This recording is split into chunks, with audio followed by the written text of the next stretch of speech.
भारत के कुख्यात gangster Lawrence Bishnoi और गोल्डी बरार के बीच का रिश्ता अब खत्म हो चुका है। दोनों गैंगस्टर्स की राहें जुदा हो जाने से सुरक्षा एजेंसियों की चिंता काफी बढ़ गई है।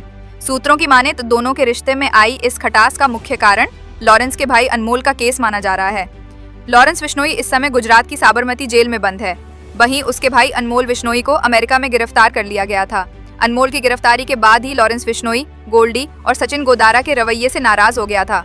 इंटेलिजेंस एजेंसियों को जानकारी मिली थी कि अनमोल की जमानत के लिए जो जरूरी बेल बॉन्ड भरना था उसमें गोल्डी और सचिन ने कोई भी मदद नहीं की थी।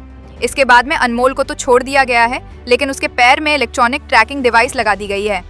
अब जब दोनों गैंगस्टर्स अलग हो गए हैं तो सेंट्रल सुरक्षा एजेंसियों और राज्य पुलिस फोर्स के लिए उनके सिंडिकेट पर नजर रखना एक बड़ी चुनौती भरा काम हो गया है। इसको लेकर सेंट्रल एजेंसियों ने उनके कई सहयोगियों से पूछताछ की है। सूत्रों की माने तो गोल्डी ने अजरबैजान के रोहित गोदारा के साथ काम करना शुरू कर दिया है और बिश्नोई कनाडा के नोनी राणा के साथ जड़ चुका है। इसको लेकर पंजाब, राजस्थान, हरियाणा और दिल्ली पुलिस अधिकारियों ने NIA से बात की थी। अनमोल को अमेरिका में फर्जी ट्रैवल डॉक्यूमेंट्स के चलते इमिग्रेशन अधिकारियों ने साल 2024 के नवंबर में गिरफ्तार किया था। अनमोल का नाम पंजाबी सिंगर सिद्धू मूसेवाला की और महाराष्ट्र के बाबा सिद्दीकी की हत्या में मास्टरमाइंड के तौर पर सामने आया था। सुरक्षा एजेंसियों की माने तो अब लॉरेंस के तार नोनी राणा से जुड़ गए हैं। नोनी राणा का असली नाम सूर्य प्रताप है। वो अमेरिका से लॉरेंस के लिए फोन पर वसूली और गैंग ऑपरेट कर रहा है। नोनी हरियाणा के कुख्यात गैंगस्टर काला राणा मतलब वीरेंद्र प्रताप का छोटा भाई है।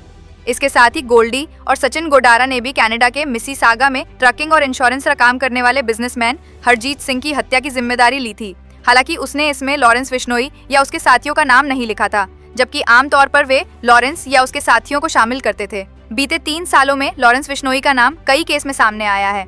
ये केस काफी हाई प्रोफाइल रहे हैं। पंजाबी सिंगर सिद्धू मूसेवाला की हत्या, बॉलीवुड एक्टर सलमान खान को जान से मारने की धमकी और उनके घर के बाहर हुई फायरिंग के साथ ही पूर्व मंत्री बाबा सिद्दीकी की हत्या जैसे मामलों में बिश्नोई गैंग का नाम सामने आया था। लॉरेंस ने क्राइम की दुनिया में जब कदम रखा तो उसने गोल्डी बरार, काला राणा आदि के साथ टीम बनाई थी। इसके बाद उसने एक पूरा बिजनेस मॉडल भी बना लिया था। इसमें यूपी के धनंजय सिंह, पंजाब के जग्गू भगवानपुरिया, हरियाणा के काला जठेड़ी, राजस्थान के रोहित गोडारा और दिल्ली के हाशिम बाबा, रोहित मोई जैसे गैंगस्टर्स ने पार्टनरशिप की थी।